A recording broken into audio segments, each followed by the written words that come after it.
আয়নাঘর জীবনে প্রথম শুনলাম সেই 5ই আগস্টের পরে। নামটি শুনে মনে হয়েছিল কোনো হয়তো রোমান্টিক ছবি অথবা কোনো বিশেষ কিছু হবে। আয়নাঘর, চকচকে ঝকঝকে এরকম কিছু কাল্পনিক টাইপের কিছু হবে হয়তোবা। পরে শুনলাম, বুঝলাম এটা আসলে আয়নাঘর কোনো রোমান্টিক বা কোনো কিছু নয়।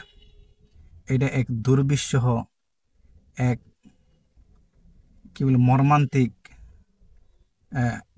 দুঃখ বেদনাদায়ক একটা ঘর, যেখানে মানুষকে গুম করে আবদ্ধ করে রাখা হয় বছরের পর বছর, যেখানে সূর্যের আলো রশ্মি থাকে না, কোনো বাতাসের কণাও। দিনের পর দিন মানুষকে এক ঘরে করে বন্দি করে রাখা হয়। এই স্বাধীন দেশে এরকম একটি ঘর থাকবে বা এরকম একটা জিনিস থাকবে তা কি কখনো ভাবা যায়? স্বাধীন দেশের মধ্যেও মানুষকে গুম করে রাখা হবে, তাও আবার একটা সরকারি আদলে। তাহলে কিসের স্বাধীনতা? আর স্বাধীন দেশে গুম এরকম আয়নাঘরের কি প্রয়োজন? এর মানে কি? এর মানে কি কোনো স্বাধীনতা থাকে? মানুষের জীবনের কোনো স্বাধীনতা থাকে?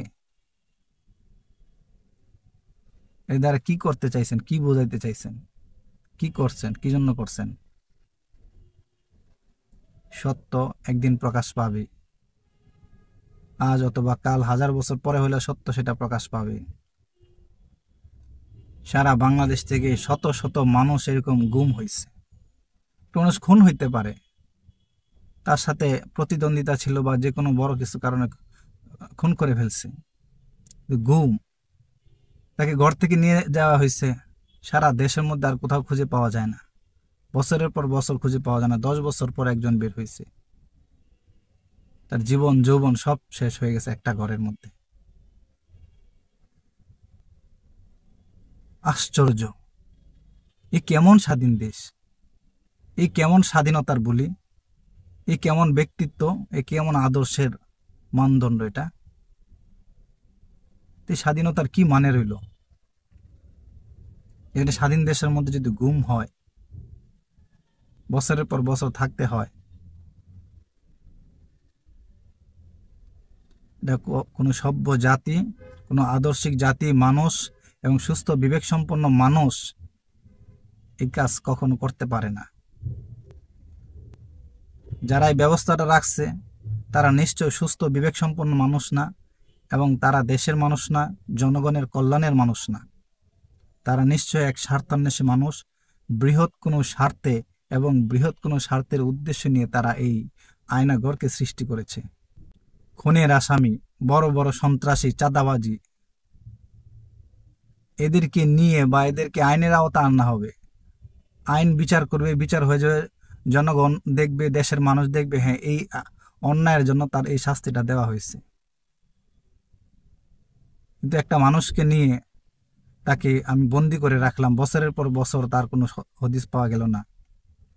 আর সেই মানুষটাকে ভোগে ভোগে, তিলে তিলে, খাওয়া নাই, পানি নাই, গোসল নাই, এরকম কোনো আলো নাই, বাতাস নাই, এরকম একটা জরা জীর্ণ পরিস্থিতিতে রাইখা বছরের পর বছর কষ্ট দেওয়া কত বড় অমানবিক, অপাশবিক এবং কত বড় সেই নির্যাতনকারী। তার মধ্যে মানবিকতার ওই শূন্যতম অংশ তার মধ্যে নাই। নিশ্চয়ই কোনো পাশবিক। এদের উৎখাত করা, অবশ্যই এদের বিচার আল্লাহ করে দিয়েছে, আর সব সময় আল্লাহ বিচার করবে। জালিমদের পতন খুব শীঘ্রই হয় এবং অচিরেই তারা তাদের গন্তব্যস্থল দেখতে পায়। বন্ধুরা, আপনারা কি কখনো এরকম আয়নাঘরের খবর এর আগে শুনেছেন বা আরো নতুন কোনো আয়নাঘর দেখেছেন? আপনাদের কোনো আত্মীয় স্বজনকে আয়নাঘরের মধ্যে গিয়েছে? আপনাদের এই অভিজ্ঞতা থাকলে অবশ্যই আমাকে কমেন্ট করে জানাবেন। আর এই বিষয়ে আপনার মতামত কি আয়নাঘর নিয়ে, তাও কমেন্ট করে জানান। আপনারা সবাই ভালো থাকুন, সুস্থ থাকুন। আল্লাহ হাফেজ।